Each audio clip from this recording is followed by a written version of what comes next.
పవిత్రమైన గోవు యొక్క ఘృతాన్ని కల్తీ చేయడం అనేది అది స్వామివారికి మనకు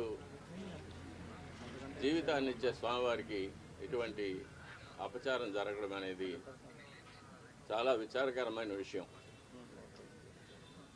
ఇవన్నీ చూసే పాపం కూడా మనం చేశామా అనిపిస్తుంది ఒక్కొక్కసారి.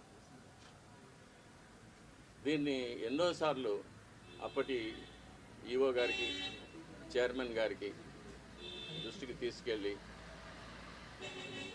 ఇలా ప్రసాదాల నాణ్యత సరిగ్గా లేదు, ముందులాగా లేదు, ప్రసాదాల పరిమాణాలు స్వామివారికి సరిగ్గా నివేదన కావడం లేదు, సరైన ఆగమ ఉక్తమైన కాలాల్లో స్వామివారికి నైవేద్యాలు జరగడం లేదని ఎన్నోసార్లు దృష్టికి తీసుకెళ్ళాం.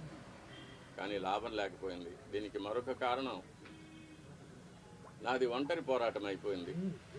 నాకు ఈ విషయాల్లో సహకరించేదానికి నా తోటి అర్చకులు ఎవరూ కూడా వారి వారి వ్యక్తిగత కారణాల వల్ల ముందుకు రాలేదు. ప్రధాన పరిచారకులైన వాళ్ళు రాలేదు. కాబట్టి ఇది ఈ 5 ఏళ్ళు నిరభ్యంతరంగా ఈ మహాపాపం జరిగిపోయింది. ఫలితాలు కూడా నేను చూశాను, ల్యాబ్ రిపోర్ట్స్ చూశాను. ఇందులో కూడా వెజిటబుల్ ఫ్యాటు, అనిమల్ ఫ్యాటు, జంతువుల యొక్క కొవ్వు పదార్థం, స్థావరాల యొక్క జంగమాల యొక్క కొవ్వు పదార్థాలు కలిసినట్టుగా ల్యాబ్ రిపోర్ట్ను చూశాను. పరిశుద్ధమైన ఆవు పాలతో తయారు చేసిన నెయ్యిలో అది స్థావరమైనా కానీ జంగమమైనా కానీ కొవ్వు పదార్థాలు కలవడానికి వీలు లేదు. అది ఇంప్యూరిటీస్ కింద లెక్క వస్తుంది. ఎన్నోసార్లు ఇది దృష్టికి తీసుకువచ్చాను, ఈఓ గారి దృష్టికి, చైర్మన్ గారి దృష్టికి,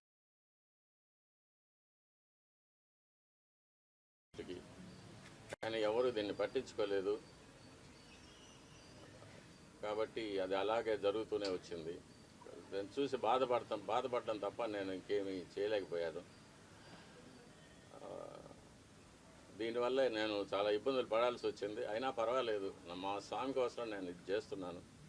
మా స్వామి తృప్తిగా నైవేద్యాలు స్వీకరించి ప్రసన్నుడుగా ఉండి భక్తులను అనుగ్రహిస్తే అంతే చాలు. నా ఇబ్బందులు అది నాకు దాని గురించి నాకు ఎటువంటి కష్టం లేదు.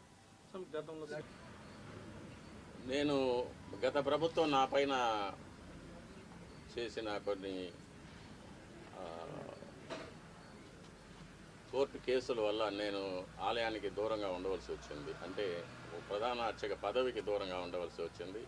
నేను ప్రధాన అర్చకుడిగా చేయవలసిన నా కార్యక్రమాలు నేను చేయకుండా నన్ను నిలిపివేశారు. కాబట్టి